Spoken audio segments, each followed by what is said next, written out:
जसविंदर कौर जी बठिंडा से। वाहेगुरू जी का खालसा वाहेगुरू जी की फतेह जी। गुरु जी, अकाल पुरख और धन श्री गुरु ग्रंथ साहिब की कृपा से इस जन्म का उद्धार करने के लिए हमें साधु संग प्राप्त हुआ।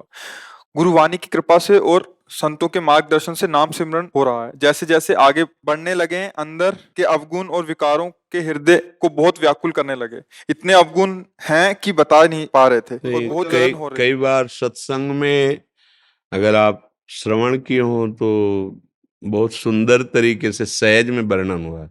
देखो, जब हम विषयों का सेवन करते हैं और भगवत विमुख रहते हैं, तब हमारा जो मन है उन सबको कवर करता रहता है। वो संस्कार दुर्वासनाएं हमारे मन में जमा होती रहती है। देखो, आजकल छोटी सी चिप होती है, बोले 350 घंटे का प्रोग्राम इसमें है, इसमें इतने हजार गाने भरे हैं। छोटी चिप होती ना, ये भगवान के द्वारा बनाया हुआ मन एक चिप है, जिसमें एक जन्म के नहीं, जब से सृष्टि हुई तब तक के संस्कार उसमें भरे हैं। अब भजन जब शुरू हुआ, अब वो सब सामने आ रहे हैं। तो अनेक जन्मों में बहुत सी गंदी आदतें, बहुत से गंदे आचरण, बहुत से क्रूर कर्म अज्ञान के द्वारा हमसे हुए हैं। अगर ना हुए होते तो अब तक हम मुक्त हो गए होते। तो अब हम जब भजन करना शुरू करते हैं, तो अब हमें मन को क्या करना है? खाली करना है, निर्मल करना है। भगवान कहते हैं, निर्मल मन जन सो मोहि पावा, मोहि कपट छल छिद्र न भावा। अब ये संस्कार दुर्वासना मम सदा परिकर्षयन्ति, दुर्वासनाएं हमारे मन में भरी। तो जब हम गुरुवाणी का गायन करते हैं, गुरु प्रदत्त नाम जप करते हैं, साधन में बैठते हैं, तो अब वो हमको निकलते दिखाई देते हैं। खाली हो रहा है, खाली हो रहा है। तो उसको निकलना ना जानने के कारण लगता है पहले इतना गंदा चिंतन नहीं था जितना अब होता है। अगर आप धैर्य पूर्वक रहें और मन से जो स्फुरणाएं हो रही उनसे उदासीन रहें। उदासीन का मतलब होता है ना बुरा मानना ना अच्छा मानना। अगर बुरा माना तो द्वेष हो गया, अच्छा माना तो राग हो गया। दोनों में टिक जाएगा वो संस्कार जो निकल रहा है। और उदासीन, राधा राधा, ये जो आप जप रहे हैं वो बराबर जप रहे हैं, देख रहे हैं, निकल रहा है, निकल रहा है। एक दिन देखेंगे कि स्फुरना ही खत्म हो गई, हृदय शांत हो गया, निर्मल हो गया। अब अगर सत्संग ना मिले तो उपासक को इसका स्वभाव है मन का व्यथन, ऐसा मथित करता है, व्याकुल करता है, चाहे आने में हो चाहे जाने में हो। बुरा आदमी आएगा भी तो जलाएगा, दुख देगा, और जब निकलेगा तब भी दुख देगा। उसका काम ऐसा ही है, मिलने के समय दुख देगा और जाने के समय भी दुख। तो बुरी जो वृत्तियां हैं वो जब निकलती तो ऐसे थोड़ी, वो हृदय को मथती हैं, तब निकलेगी। कोई अब 10 साल से तुम्हारे घर में रह रहा हो, तुम ऐसे प्रेम से कहोगे चला जाएगा क्या? आप तुम्हारे को डंडा उठाना पड़ेगा, शासन, सरकारी शासन लो। अब हमारे पास सरकारी शासन गुरुवाणी है, गुरु प्रदत्त नाम है। अब मन पे डंडा पड़ रहा है, उसमें जितने रहने वाले विकार सब सामने निकल निकल के भाग रहे हैं। साधक घबरा रहा है कि इतनी गंदी चिंतन, इतनी गंदी वृत्ति, इतनी गंदी बात तो पहले नहीं थी जब से भजन शुरू किया था। अगर आप उसे वर्तमान में आता हुआ स्वीकार करके उसके अनुसार चल देंगे तो भ्रष्ट हो जाएंगे, और अगर टिके रहे गुरु कृपा से, वो एक ऐसे निकलते जाएंगे। शांत चुप रहो, किसी से कहो मत, उनकी सत्ता नहीं है। उनकी सत्ता मत दो कि हमारे अंदर ये वृत्ति आ रही है, हमारे अंदर ऐसी गंदी बात, बिल्कुल नहीं, उनकी सत्ता नहीं है, वो असत है।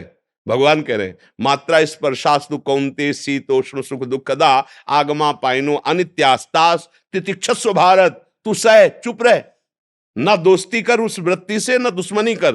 वो निकल रहा है क्योंकि नाम चल रहा है, मंत्र चल रहा है, गुरु कृपा से शास्त्र स्वाध्याय हो रहा है, सत्संग हो रहा है, संयम से रह रहे हो। अब आ नहीं सकता कोई, पहरा लगा हुआ है नाम का। नाम पहारू दिवस निसी, रात दिन नाम का पहरा। गंदे विकार कैसे घुस सकते? तो है कौन? जो पहले से घुसे थे, अब वो निकल रहे हैं। जैसे दरवाजे में आने वाला और जाने वाला दोनों को दिखाई देता है ना, तो अब ये जाने वाले पर हम जान नहीं पाते कि जा रहे हैं।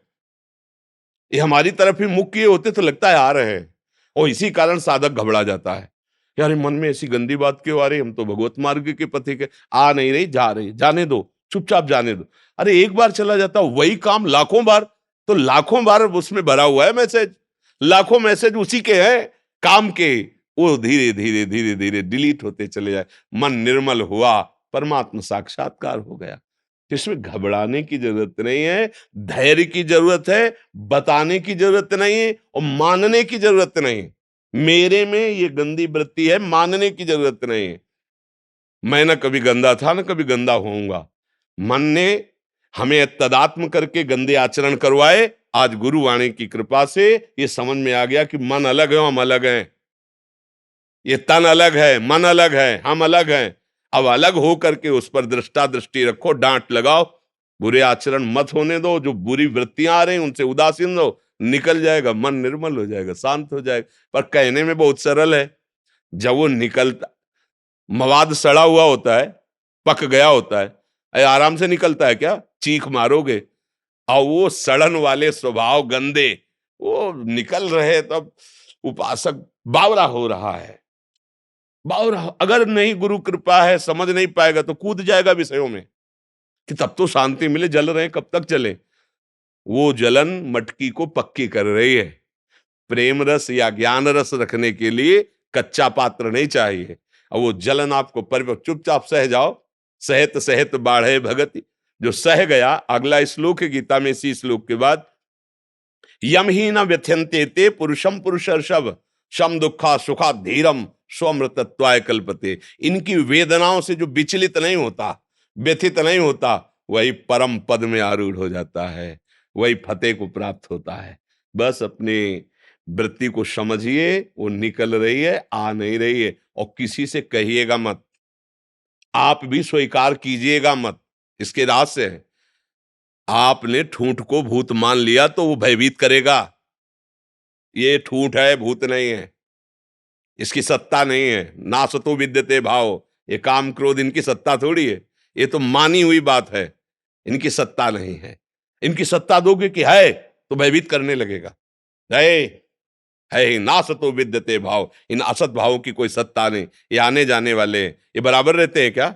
अभी हैं, थोड़ी देर बाद नहीं, थोड़ी देर बाद मन प्रसन्न, थोड़ी देर बाद मन कामी, थोड़ी देर बाद मन क्रोधी। इसी को एक रस में लाना है, घसीट करके। जो क्षणे क्षणे में बदल रहे हैं, इनकी बदलाव को रोककर एक रस में लाना है। वो है एक, वही अकाल, वही है ओंकार, वही है परम पुरुष, वही है वाहेगुरु। उसी में लाना है। जब उसमें हम ले आएंगे ना, तो फिर ये आएंगे कहाँ? फिर तो फतेह हो गई, नहीं हो गई? फतेह का शब्द क्या है? विजय। वो विजय हो प्राप्त कर, किनसे फतेह प्राप्त करना है? बाहर तो अलग बात है फतेह, यहाँ की फतेह चाहिए। वाहेगुरु के द्वारा वाणी का वैभव परमेश्वर का जब अंदर गया, तो उसने फतेह दिला दी, विकारों से मुक्त कर दिया। यही बात तो समझनी है। कुमार जी आगे लिख रहे हैं कि आज 5 महीने पहले आपकी ऐसी ही वाणी सुनने को मिला और अभी बहुत गुरु कृपा हो रही है। केवल ये शुक्रिया करने आए हैं आपका वृंदावन की, महाराज जी आपकी वाणी मिली। शुक्रिया की जरूरत नहीं है, क्योंकि हम सब जैसे 20 विद्यार्थी चल रहे हो, किसी क्लास में पढ़ रहे हो, तो एक दूसरे से बात करके चलने में अपनी और प्रवीणता हो रही, तो हम एक दूसरे का धन्यवाद नहीं देते। हम तो एक दूसरे मित्र हैं। अपने गुरु प्रदत्त लक्ष्य पर पहुंचने के लिए हम सब मित्र हैं। एक दूसरे से बोधयंता परस्परम बात करके और निखार अपनी बुद्धि को लाते हैं और चलते हैं गुरुदेव के चरणों में, उस परमेश्वर के चरणों में। तो धन्यवाद की तो जरूरत है नहीं, क्योंकि हम सब एक ही घर के, एक ही परमेश्वर के उपासक हैं और एक ही मित्र हैं। उसी के पास चल रहे, तो यात्रा कैसे कटती है? वार्ता करते करे तो यात्रा बहुत जल्दी कट जाती, नहीं? अकेले चले तो कितने किलोमीटर रह गए, कितना बड़ी परेशानी, और बातचीत में कई किलोमीटर निकल गए पता नहीं चलता। तो बोधयंता, भगवान कह रहे हैं, बोधयंता परस्परम कथयंत च माम नित्यम तुष्यंत च रमन्ति। अगर हम अपने प्रभु की चर्चा करते हुए, प्रभु की बातें करते हुए, उन्हीं का चिंतन करते हुए, तो परमार्थ की यात्रा कब कट गई हमें पता नहीं चलेगा। तो हम लोग साथी हैं। साथी को धन्यवाद नहीं दिया जाता, धन्यवाद दूसरों को दिया जाता है। हम तो साथी हैं, हम तो मित्र हैं। हम सब मिलकर के उसी अपने मालिक के पास चल रहे हैं, उसी की गाथा गाते चल रहे हैं। अगर कोई कहता बहुत दूर थक गए, तो एक दूसरे को उत्साह बढ़ाते, नहीं भाई वो देख नजदीक आ गए हैं, नजदीक आ गए, उत्साह बढ़ता है। अरे निकल गए तुम, अब कितना समय रह गया, मस्त हो जाते। सत्संग क्या है? उत्साहवर्धन।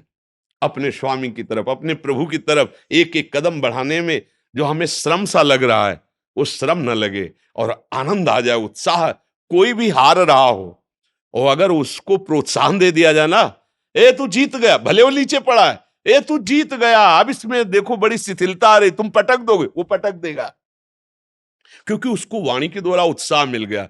ऐसे ही काम क्रोध आदि हमको दबा रखे हैं, और जब गुरु वाणी संत वाणी हम सुनते तो हमारे अंदर बल आ जाता है, यार निकल गए, कह रहे निकल जाओगे निकल जाओगे, फिर हम उनको एक दिन परास्त कर देते हैं। तो हम सब आपस में मित्र हैं, धन्यवाद के पात्र, नमन के पात्र गुरुवाणी है, गुरु ग्रंथ साहब हैं, गुरु प्रदत्त नाम है, धन्य है जो हमें वो नाम मिला जिसके बल से हम चल रहे। हम सब यात्री हैं, तो एक दूसरे मिलकर उनकी वार्ता करते हुए चलते, इसमें धन्यवाद की कोई जरूरत ही नहीं।